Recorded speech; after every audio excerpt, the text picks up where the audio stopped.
friends, welcome to K classes. Please like, share and subscribe our channel और हाँ bell icon दबाना ना भूलें। क्लास 10 का क्वेश्चन नंबर 10.2 जिसमें हमारे पास गिवन है an object 4 centimetre in size. Object का साइज गिवन है 4 centimetre is place 25 centimetre in front of concave mirror. आपको क्वेश्चन में कॉनकेव मिरर गिवन है तो सबसे पहले हम कॉनकेव मिरर बना लेते हैं। आपके पास एक कॉनकेव मिरर है, this is concave mirror. Concave mirror के इस पॉइंट को हम बोलते हैं पोल। यहाँ पर उसका होता है सेंटर ऑफ कर्वेचर, यहाँ पर उसका होता है फोकस, और सेंटर ऑफ कर्वेचर और पोल को मिलाने वाली लाइन को हम बोलते हैं प्रिंसिपल एक्सिस। उसके बाद गिवन है हमारे पास जो ऑब्जेक्ट है वो 25 सेंटीमीटर के डिस्टेंस पर रखा हुआ है और इसकी फोकल लेंथ है 15 सेंटीमीटर। इट मीन्स पोल से फोकस तक की डिस्टेंस कितनी गिवन है आपको? 15 सेंटीमीटर गिवन है। इट मीन्स आपके पास रेडियस ऑफ कर्वेचर पोल से सेंटर ऑफ कर्वेचर तक की डिस्टेंस हो गई टोटल 30 सेंटीमीटर, क्योंकि हमें पता है रेडियस ऑफ कर्वेचर हमेशा डबल होता है फोकल लेंथ से। तो आपके पास 30 सेंटीमीटर हो गया और ऑब्जेक्ट आपने पुट की है 25 सेंटीमीटर पे। इट मीन्स आपके पास जो ऑब्जेक्ट है वो रखा हुआ है बिटवीन सी एंड एफ। और जो आपको गिवन ये है आपके पास जो ऑब्जेक्ट का साइज है वो कितना है? 4 सेंटीमीटर है। इट मीन्स हम ये कह सकते हैं कि प्रिंसिपल एक्सिस से ऑब्जेक्ट की जो हाइट है वो कितनी गिवन है? HO 4 सेंटीमीटर आपके पास गिवन है। क्योंकि हमने ऑब्जेक्ट को प्रिंसिपल एक्सिस से ऊपर माना है तो हम इसे पॉजिटिव लेके चलेंगे +4। अब ऑब्जेक्ट इस साइड पे रखा हुआ है तो इंसिडेंट रे किस तरफ जाएंगी? मिरर की साइड जाएंगी। तो मिरर की डायरेक्शन में आपने ये डायरेक्शन दिखा दी है। अब आपको किस तरह से पॉजिटिव और नेगेटिव डिसाइड करते हैं उसके लिए आप पोल पर जाएंगे, क्योंकि पोल को हम रेफरेंस पॉइंट मानते हैं। पोल से हम जो इंसिडेंट रे की डायरेक्शन को देखेंगे, पोल से इंसिडेंट रे की डायरेक्शन किस तरफ है? इस तरफ जा रही है। तो इस साइड को हम पॉजिटिव मान लेंगे और दूसरी साइड को हम नेगेटिव मानेंगे। तो हमने डिसाइड कर लिया हमारे पास पॉजिटिव कौन सा है और नेगेटिव कौन सा है। तो यहाँ से हमें दिखाई दे रहा है कि फोकल लेंथ पोल से किस साइड दिखाई दे रहा है? इस साइड दिखाई दे रहा है। इट मीन्स फोकल लेंथ को हम नेगेटिव लेके चलेंगे, क्योंकि इस डायरेक्शन में हमारे पास क्या है? नेगेटिव साइन है। उसके बाद आपको रेडियस ऑफ कर्वेचर देखना है तो रेडियस ऑफ कर्वेचर की वैल्यू भी नेगेटिव आएगी। जो ऑब्जेक्ट रखा हुआ है वो भी पोल से इसी साइड रखा हुआ है। इट मीन्स ऑब्जेक्ट की वैल्यू भी क्या होगी? ऑब्जेक्ट की डिस्टेंस भी क्या होगी? नेगेटिव होगी। और ऑब्जेक्ट की पोल से डिस्टेंस को हम मानते हैं u। इट मीन्स u की वैल्यू भी आपके पास नेगेटिव होगी। और कितनी गिवन है आपको क्वेश्चन में? क्वेश्चन में आपको गिवन है 25 सेंटीमीटर। इट मीन्स वो कितना हो जाएगा? -25 सेंटीमीटर। f की वैल्यू आपके पास वो भी नेगेटिव होगी और नेगेटिव में कितनी है? 15 सेंटीमीटर। उसके बाद ऑब्जेक्ट की हाइट कितनी है उसे मान लेते हैं HO। और ऑब्जेक्ट की हाइट कितनी गिवन है आपको? 4 सेंटीमीटर। और वो प्रिंसिपल एक्सिस से ऊपर की साइड हमने माना है तो वो क्या मान लेंगे हम? +4 मान लेंगे। अब आपको फाइंड आउट क्या करना है? At what distance from the mirror should the screen be placed in order to obtain a sharp image. Sharp image बनाने के लिए तो आपको एक शार्प इमेज बनानी है तो स्क्रीन कहाँ पर पुट करना चाहिए? जब भी आपको बोल दिया जाए शार्प इमेज प्रोड्यूस करनी है तो आपको स्क्रीन पुट करनी होगी ऐसे पॉइंट पर जहाँ पर आपकी दो रिफ्लेक्टेड रे मीट करी हैं। तो जहाँ पर आपकी इमेज बनेगी, जहाँ पर आपकी दो रिफ्लेक्टेड रेस बिल्कुल एग्जैक्ट मीट करेगी वहीं पर आप स्क्रीन पुट करोगे। इट मीन्स आपको किसकी वैल्यू फाइंड आउट करनी है? v की वैल्यू फाइंड आउट करनी है।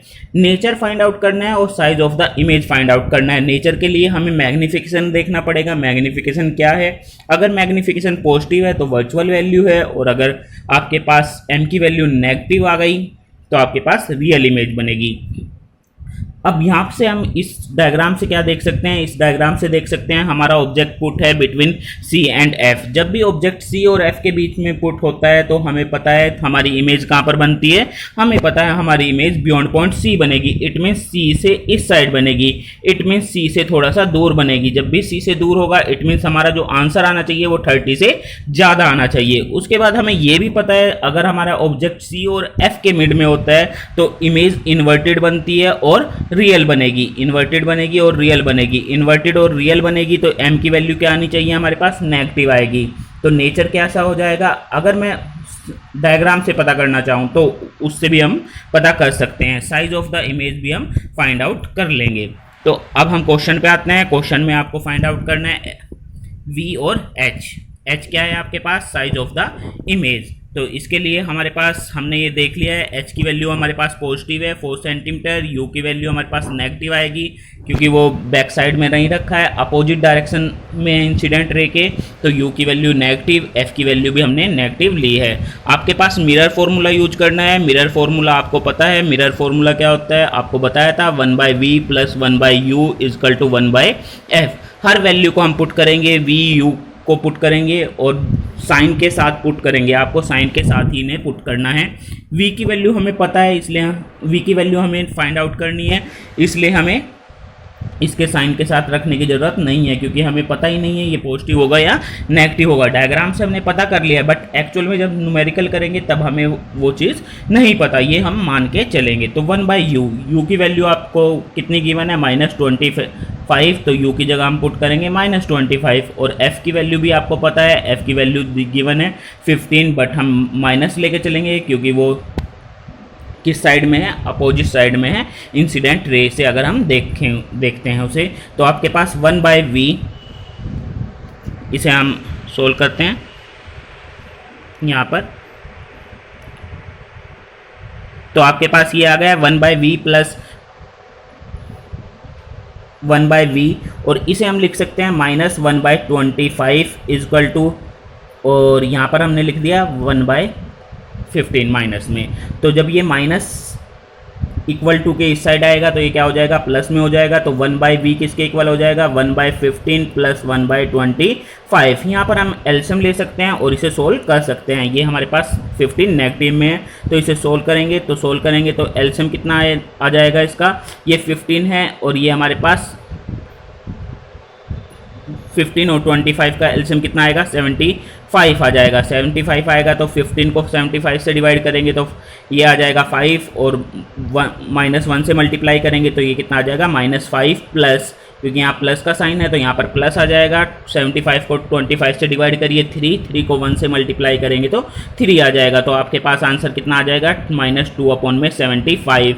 बट जो ये वैल्यू है ये आपके पास v की वैल्यू नहीं है, ये 1/v की वैल्यू है। और जब भी आपको v की वैल्यू करना है तो आप इस टर्म को भी रिवर्स कर दीजिए। जैसे ये -2/75 है तो इसे रिवर्स कर देंगे, तो दोनों तरफ रिवर्स करिए, तो इसे 1/v को रिवर्स करेंगे तो v बन जाएगा, दूसरी साइड को भी रिवर्स करेंगे तो वो क्या बन जाएगा, -75/2 बन जाएगा। और अगर मैं इसे सोल्व करता हूँ तो आंसर कितना आ जाएगा, -37.5 सेंटीमीटर। इट मीन्स आपका आंसर कितना आ गया, 37.5 सेंटीमीटर।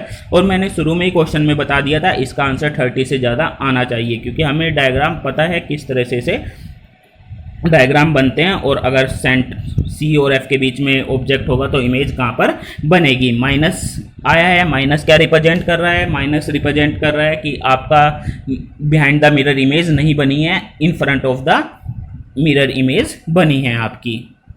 नेक्स्ट आपके पास अब सोल्व करना है, ये आपके पास आंसर आ गया, v = -37.5। अगर आपको देखना है कि आपका ऑब्जेक्ट किस तरह का है, इन्वर्टेड है या फिर आपका रियल है, किस तरह की आपकी इमेज बनी है, तो m की वैल्यू देखनी पड़ेगी। m की वैल्यू कैसे फाइंड आउट करेंगे, m का आपको पता है फॉर्मूला क्या होता है, HI/H0, और दूसरा फॉर्मूला क्या होता है, -V/VU। v और u की वैल्यू हमें पता है, v और u की वैल्यू को हम पुट करेंगे और m की वैल्यू फाइंड आउट करेंगे। माइनस v की वैल्यू किस में है, माइनस में आई है, कितनी आई है, -37.5, और u की वैल्यू भी हमारे पास किस में है, माइनस में है, -25। इस माइनस से ये माइनस कैंसिल हो जाएगा, तो m की वैल्यू आपके पास आ जाएगी -37.5 / 25। सॉरी, ये इसमें नहीं आ पा रहा है, तो m की वैल्यू आपके पास आ जाएगी -37.5 / 25। इस वैल्यू को अगर मैं सोल्व करूंगा तो इसकी वैल्यू आ जाएगी -1.5। 5। तो आपके पास मैग्निफिकेशन की वैल्यू माइनस में आई है, माइनस का मतलब इमेज हमारे पास रियल है और रियल इमेज है। तो रियल इमेज कैसी बनती है? इन्वर्टेड। तो आपके पास कैसी इमेज बनी है? इन्वर्टेड। और m की वैल्यू 1 से ज़्यादा है, इट मीन्स आपके पास जो इमेज है वो क्या है? एनलार्ज है। अब आपको फाइंड आउट करना है इमेज एनलार्ज तो है, कितनी वैल्यू है उसकी। आपको ऑब्जेक्ट की साइज तो पता है, एच नोट का साइज पता है कितना है?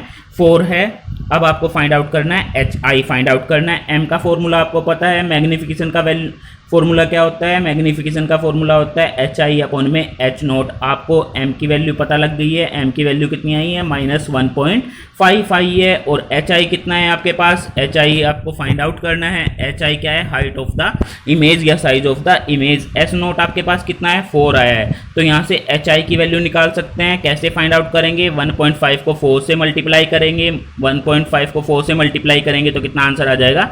-6 सेंटीमीटर। इट मीन्स आपकी इमेज का साइज कितना है? -6 सेंटीमीटर है। माइनस क्या रिप्रेजेंट कर रहा है? वो इन्वर्टेड है। तो आपके पास इमेज का साइज आ गया -6 सेंटीमीटर और ऑब्जेक्ट का साइज कितना था? 4 सेंटीमीटर। देखिए तो इमेज हमारी कैसी है? एनलार्ज है। इस चीज़ से हमें क्या पता है? इमेज हमारी क्या है? एनलार्ज हो गई है। Okay, thank you. We hope you enjoyed our video. For personal online physics classes, you can contact us at 9992125662 or you can email us at kclassesconcept@gmail.com.